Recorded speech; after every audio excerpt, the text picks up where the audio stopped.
नमस्कार प्रेक्षकांनो, मालिका आता एका जबरदस्त अशा टर्निंग पॉईंटवरती आलेली आहे. कारण इकडे अबीरला किडनॅप करणारा माणूस तिसरा कोणी नाही तर राजकुमार स्वतः आहे. राजकुमारनेच अबीरला किडनॅप केलं होतं हे आता सावलीच्या आणि सारंगच्या समोर येणार आहे.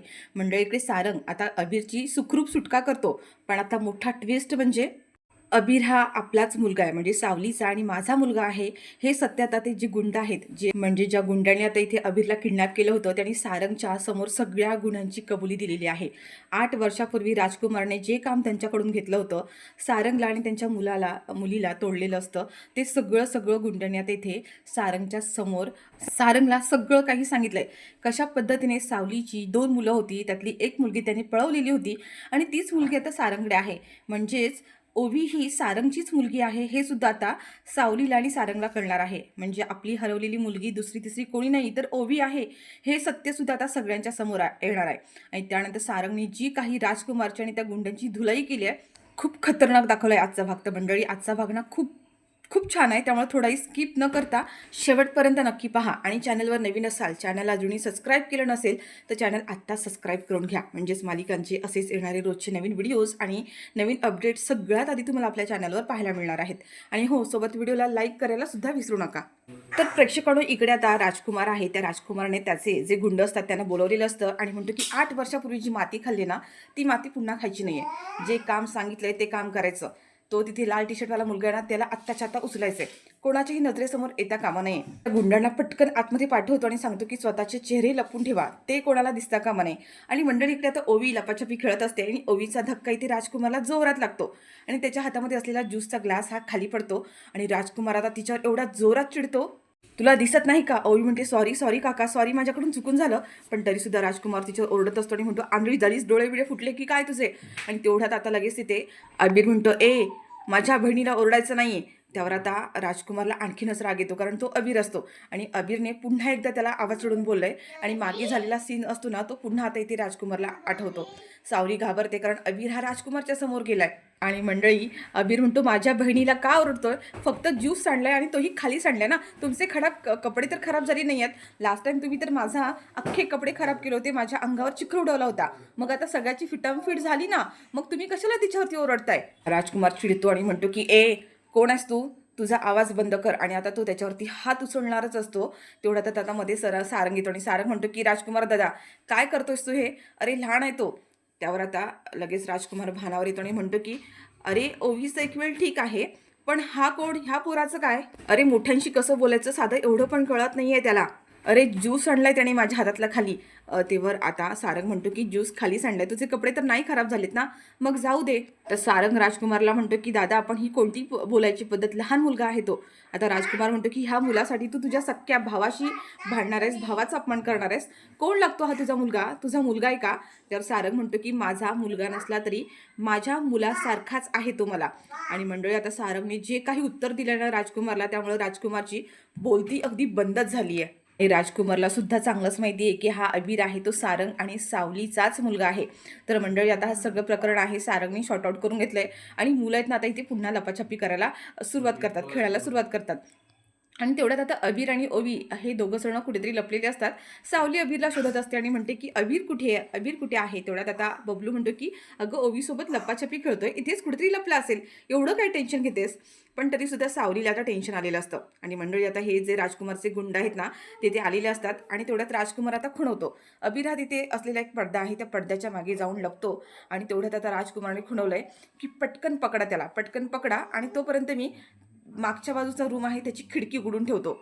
आणि मंडळी, जसं आता अबीर त्या पडद्याच्या मागे जातो ना, तसं हे दोघांनी त्याला पकडलंय, त्याच्या तोंडावरती हात ठेवलाय आणि आता अबीर ओरडण्याचा प्रयत्न करतोय, पण कोणाला त्याचा आवाज जात नाहीये.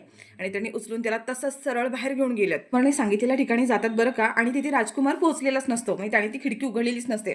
आता हे दोघं म्हणतात की काय करायचं, हा पोरगा जर ओरडायला लागला तर आणि ते कोणी आलं तर आपल्याला फसायला होईल. आणि म्हणून ते पटकन अबीरला तिथे एक खुर्ची जी आहे त्या खुर्चीमध्ये त्याचे हात पाय आणि तोंड बांधून ठेवतात. अबीर बिचारा इकडे आरडाओरडा करण्याचा प्रयत्न करतोय, पण तिथे कोणाचा काही आवाज जात नाहीये. आणि हे गुंडसुद्धा आता त्या राजकुमारला शोधण्याचा प्रयत्न करतात, कारण जोपर्यंत तो खिडकी उघडत नाहीये ना, तोपर्यंत त्यांना बाहेर पळायला जमणारच नाहीये. ते म्हणतात की मालक कधी येणार आहेत, कधी येणार आहेत? आणि इकडे मात्र सावली जी आहे ती बिचारी अबीरला सगळीकडे शोधत असते. अबीर कुठेच कुठेच मिळत नाहीये. आणि शेवटी ती आता ती रूम जो आहे ना, त्या रूमजवळ येते आणि तो रूम आतून लॉक असतो. सावली म्हणते, की हा दरवाजा लॉक का आहे केलेला? आणि आता ती दरवाजा वाजवते, की कोणी आहे का इथे? आता ती गुंड म्हणतात, की "अरे बापरे! ही कोणीतरी आलं इथे." आणि आता अबीरचं ते तोंड पुन्हा बंद करतात, पण अबीर जोरजोरात पुन्हा आता ओरडायला सुरुवात करतो. सावली आता इथे खूप वेळाचा तो दरवाजा वाजवत असते. "अबीर, अबीर" म्हणून आवाज देत असते आणि अबीरला कळतं, की आई तिथे आली आहे आणि म्हणून अबीर आता पुन्हा ओरडतोय, पण त्याचा आवाज ना निघत नाहीये. पण त्याचा थोडा-थोडा असा आवाज निघत असतो आणि सावलीला तो ऐकायला जातो. सावलीला असं वाटतं, की नाही आधी आपल्याला भास होतोय. ती तिथून परत जाणार असते. पण अबीर आता पुन्हा ओरडतो आणि आता मात्र सावलीची खात्रीच पटली, की अबीरच आहे आणि म्हणून ती आता अबीरला आवाज देते, की "अबीर, अबीर तू आहेस का इथे अबीर?" आणि अबीरने पुन्हा आता करत आवाज दिलाय आणि आता सावलीची 100% खात्री पटली आहे आणि म्हणते, "कोण आहे आतमध्ये? दरवाजा खोला, दरवाजा खोला." पण हे दोघं पण काही दरवाजा खोलत नाही आहेत आणि त्यातला एक जण आहे तो राजकुमारला आवाज देत असतो, की "साहेब कुठे आहात तुम्ही? कुठे आहात? या लवकर दरवाजा खिडकी खोलून द्या." आणि आता सायलीला कळतं, की काहीतरी गडबड आहे. सायली आता तिथे दरवाजाला धक्के मारत असते, पण ते लोकं काय आता दरवाजा खोलत नाही आहेत. आता सावली जोरात चिडते आणि म्हणते, की दरवाजा खोला नाहीतर बघा." आणि सावली आता लांब पळत जाते लांब जाते आणि तिने धावत येऊन त्या दरवाजावर खूप मोठ्याने अशी धडक दिली आहे. आणि प्रेक्षकांनो तेवढ्यातच आता हा राजकुमार त्या खिडकीजवळ गेलाय. खिडकीजवळ जातो आणि खिडकी आता उघडण्याचा प्रयत्न करतो, पण त्याच्याने खिडकी काही उघडत नाहीये. आणि तोपर्यंत सावलीने आता तो दरवाजा उघडून ती आतमध्ये येते. आणि आतमध्ये आल्यानंतर अबीरला तिने खुर्चीत बांधलेलं बघून तिला खूप मोठा धक्का बसलाय. तर प्रेक्षकांना आता तिच्या समोर जे गुंड आहेत, म्हणजे ज्या गुंडांनी अबीरला किडनॅप केलं, त्यांना मात्र सावलीने आता बरोबर ओळखलंय. 8 वर्षापूर्वी जेव्हा सावली जुळीमुळं घेऊन पळालेली असते आणि तेच गुंड तिच्या मागावर असतात आणि तिच्या हातातल्या मुलीला सुद्धा त्याच गुंडांनी पळून नेलेलं असतं, हे मात्र सावलीने आता बरोबर ओळखलंय. सावली म्हणते, की तुम्ही इथे? आणि तेवढ्यात ते गुंड सुद्धा म्हणतात, की "अरे ही बघ, ही तर 8 वर्षापूर्वी आपल्या हातातून सुटली होती, तीच आहे ही." आणि तो गुंड आहे ना आता त्याच्या बाजूला असलेल्या दुसऱ्या माणसाला म्हणतो, की "अरे बघतो काय? पकड हिला पकड." सावली म्हणते, की "जवळ नाही यायचं माझ्या कुणीही जवळ यायचं नाही, मी आधीच सांगून ठेवते. सोडा माझ्या मुलाला, माझ्या मुलापासून लांब राहा." आणि हा सगळा प्रकार आता तिकडून बाहेरून राजकुमार बघत असतो. आता राजकुमारला झालं, की आपला प्लॅन फसला. म्हणजे अबीरला पळवण्याआधीच ही सावली तिथपर्यंत पोहोचली आहे आणि जर आता ह्या लोकांनी माझं नाव तिथे घेतलं तर काही खरं नाही आहे. पण प्रेक्षकांना आता हे जे गुंड आहेत ना, ते सावलीला पकडण्याचा प्रयत्न करतात. त्यातला एक जण सावलीवर धावत जातो, तेवढंच सावलीने त्याच्या दोन्ही ढिंगामध्ये अशी जोरात लाथ मारलेली असते आणि तो आता कळवळून खालीच पडतो आणि त्यातील दुसरा जो आहे ना, त्या दुसऱ्याला पण सुद्धा सावलीने आता ढकललंय बाजूला आणि त्याच्यासुद्धा डोक्याला मार लागलाय. सावली लगेच आता इथे अबीरजवळ येते, त्याचे हात सोडत असते आणि अबीरला म्हणते, "अबीर बाळा तुला काही होणार नाही तुझी आई आली आहे." आणि आता सावली त्या अबीरचा हात सोडते ना, तेवढ्यात दुसरा जो गुंड आहे त्याच्या हातामध्ये चाकू असतो. तो चाकू घेऊन सायलीच्या मागे उभा राहतो आणि म्हणतो, की "जे काम माझं 8 वर्षापूर्वी राहिलंय ना, ते मी आता पूर्ण करणार. आता तुला कोणी वाचवत नाहीये." आणि सायलीवर आता तो हल्ला करणार सावलीवर, तेवढ्यातच मागून सारंग आलाय आणि सारंगने त्याचा हात पकडलाय. तर प्रेक्षकांनो आत्ताचा हा भाग आहे ना खूपच खतरनाक दाखवलाय बरं का. म्हणजे तो चाकू धरलेला हात सारंग असा जोरात धरतो आणि तो हात जोरात इतका पिरगळतो आणि त्या माणसाला बाहेर ढकलून देतो. आणि त्यातील आता दुसरा जो गुंड आहे ना, तो सुद्धा तिथे येतो आणि त्याने सुद्धा त्या सारंगला पकडलेला आहे आणि त्या तिघांमध्ये आता जबरदस्त अशी फायटिंग सुरू झाली आहे आणि सारंगने मात्र सगळ्यांना धुवायला सुरुवात केली आहे. आता प्रेक्षकांना ह्या सगळ्यामध्ये ना सारंगला सुद्धा ही गोष्ट आठवते, की जेव्हा ओवी त्याला सापडलेली असते आणि ओवीला पळून घेण्यासाठी हेच दोघं जण ते माणसं असतात आणि ह्यांच्याच हातामध्ये ओवी असते. म्हणजे सारंग आता खूपच चिडलेला असतो आणि सारंग आता त्यांच्याकडून वधून घ्यायचं असतं, की नक्की हे कोण आहेत गुंड आणि हे पुन्हा आता इथे कसे काय आले. आणि हे सगळं सुरू असताना सावली लगेच जाते आणि अबीरला त्यांच्या तावडीतून म्हणजे तिथे बांधून ठेवलेलं असतं तिथून ती सोडवते. तर मंडळी आता इथे सारंगसुद्धा आलाय आणि राजकुमारने हे सगळं काही भारून बघितलंय. आता मात्र राजकुमार घाबरतो. जर ह्या गुंडाला धुतलं आणि जर हे सारंगच्या हाती लागले आणि ह्यानी जर तोंड उघडलं ना, तर मग माझं काही खरं नाहीये आणि पोलिसांच्या हाती लागले तर मग त्याहून काही खरं नाहीये. आणि मंडळी आता हा राजकुमार म्हणतो, की नाही, ह्या दोघांनी इथून पळायलाच हवं आणि म्हणून तो जोरजोरात दरवाजा म्हणजे ती खिडकी ना उघडण्याचा प्रयत्न करतो आणि फायनली ती खिडकी उघडली आहे. आणि तसं राजकुमार त्या गुंडांना आता इशारा करतो, की पटकन इथून बाहेर सटका. तर मंडळी आता थोडक्यात असं झालं, की राजकुमार तिथून पळून जाताना सारंगने त्याला पाहिले म्हणजे बाहेर कोणीतरी उभा आहे आणि तो ह्या माणसांना गुंडांना पळून जाण्यासाठी मदत करतोय हे सारंगच्या लक्षात येतं. पण त्याला ते नक्की कळलंय की नाही कळलं हे आपल्याला पुढे कळणार आहे. जशी राजकुमारने आता ती खिडकी उघडली आणि तो त्या गुंडांना इशारा करतो, की तुम्ही इथून आता बाहेर सटका. पण तोपर्यंत आता इथे सारंगने त्या दोघांना इतकं बेदम मारलेलं असतं आणि सारंग त्यांना म्हणतो, की बोला तुम्ही इथे का आलात? आणि अबीरला का किडनॅप केलंय, कोणी सांगितलं, यामागे कोण आहे? आता हे दोघं काय बोलणार तेवढ्यातच ते दोघं सुद्धा सारंगच्या हातून निसटलेत. आणि आता त्यांनी जी खिडकी उघडी करून ठेवली राजकुमारने ना, त्या खिडकीतून पटकन बाहेर सटकतात. आणि आता सारंग त्यांच्या मागे धावतो, पण त्याआधी ते निघून गेलेत. तर इकडे सावली लगेच अबीरला म्हणते, अबीर बाळा तू बरं आहेस ना? तुला काही केलं नाही ना त्यांनी? अबीर म्हणतो, आई मला काही झालेलं नाहीये, मी अगदी चांगला आहे. सारंग आता सावलीकडे आणि अबीरकडे पाहतो. सावली खरंच खूप रडत असते बिचारी. तिला खूप वाईट वाटत असतं की ह्या वाढदिवसाच्या दिवशी माझ्या मुलाला किडनॅप केलं. आणि सायलीला आता ते सगळं आठवतं सावलीला. म्हणजे ज्या वेळेला अबीर लहान होता आणि त्याची त्याची एक जुळी बहीण पण ह्याच माणसाने पळून नेलेली, हे सगळं सगळं आता सावलीला आठवतं. आणि सावलीला वाटतं की हे सगळं काही आता मेहंदळ यांनीच केलंय. म्हणजे आतापर्यंत तिचा हा संशय आहे की हे सगळं तिलोत्तमानेच केलंय. त्यावर आता तेवढ्यात धावत येतो राजकुमार आणि म्हणतो की काय झालं? मला अबीरचा जोरजोरात ओरडण्याचा आवाज आला. अबीर बाळा बरं आहेस ना तू? का आरडाओरडा करत होतास? त्यावर आता सायली म्हणते की इथे काही गुंडांनी अबीरला किडनॅप केलं होतं. राजकुमार म्हणतो की काय? किडनॅप? अबीरला किडनॅप? अरे बाळा बरं आहेस ना तू? कोण होते ते गुंड? आणि सारंग तू त्या माणसांना पकडलं नाही आहेस का? सारंग म्हणतो की मी पकडलं होतं, पण ते निसटले माझ्या हातातून, आताच निघून गेले. आता हा ओव्हर ॲक्टिंग करत असतो बरं राजकुमार. आणि म्हणतो की बरं बरं ठीक आहे, मी ना पोलिसांना फोन करतो, आपण आत्ताच्या आता पोलीस कंप्लेंट करूया. पोलीस येतं ह्या सगळ्याचा छडा लावतील. त्यावर सावली म्हणते की नाही, या सगळ्याची आता काही एक गरज नाही आहे.